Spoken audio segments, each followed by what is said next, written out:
warahmatullahi wabarakatuh. Kami dari kelompok 4 mata kuliah manajemen perubahan yang beranggotakan 3 orang, yaitu Sadam Halimi, Eki Wijayanti Putri, dan Adinda Puspitasari. Sini kami akan mempresentasikan tentang memimpin perubahan. Apa yang dimaksud dengan memimpin perubahan dan apa itu memimpin perubahan? Memimpin perubahan.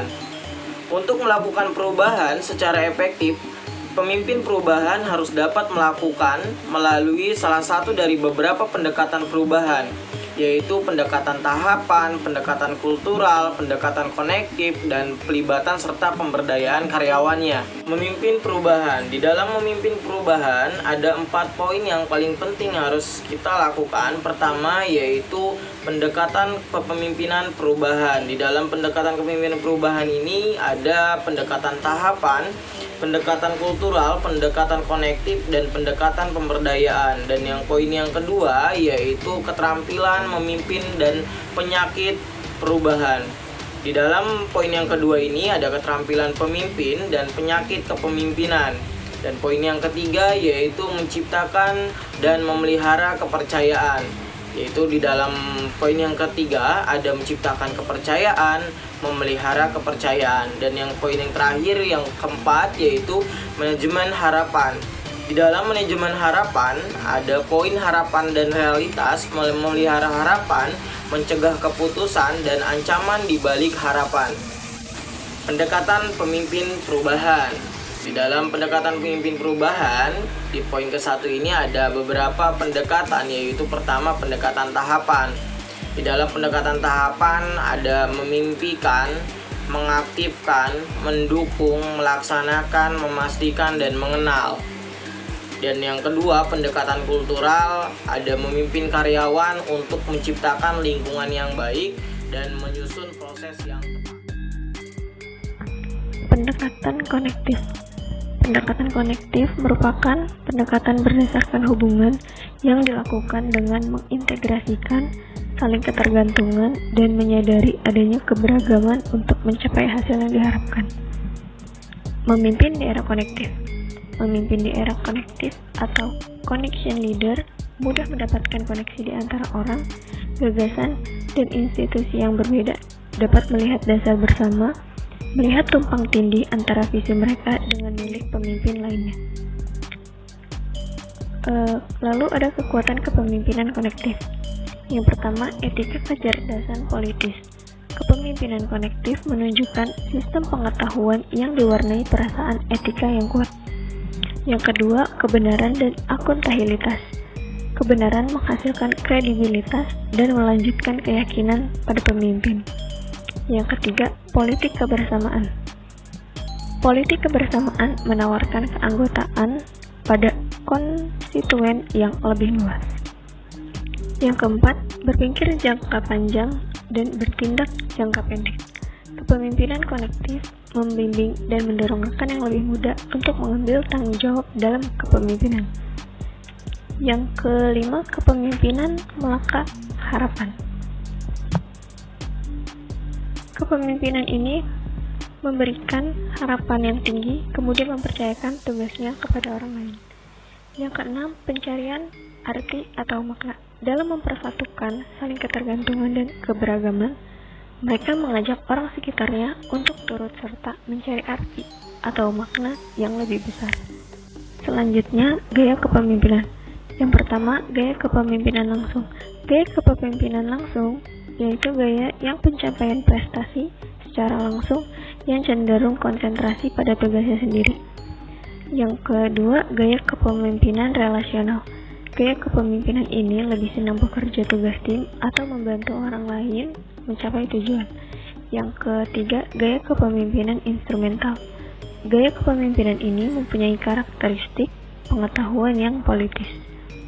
Selanjutnya, pendekatan pemberdayaan. Ada beberapa peran pemimpin dalam pemberdayaan. Yang pertama, menciptakan hubungan kerja efektif. Yang kedua, pergeseran fungsi. Yang ketiga, memimpin dengan contoh. Yang keempat, mempengaruhi orang lain. Yang kelima, mengembangkan tim kerja. Yang keenam, melibatkan bawahan dalam keputusan. Yang ketujuh, menjadikan pemberdayaan sebagai way of life. Yang kedelapan, membangun komitmen. Selanjutnya, B. Keterampilan pemimpin dan penyakit perubahan. Keterampilan pemimpin yang pertama, memiliki imajinasi untuk inovasi. Untuk mendorong inovasi, pemimpin mampu mengembangkan konsep baru, model, gagasan, dan aplikasi teknologi untuk meningkatkan daya saing. Yang kedua, profesional dalam kinerja. Pemimpin memiliki kompetensi dan keterampilan dalam meningkatkan kinerja. Yang ketiga, keterbukaan dalam berkolaborasi.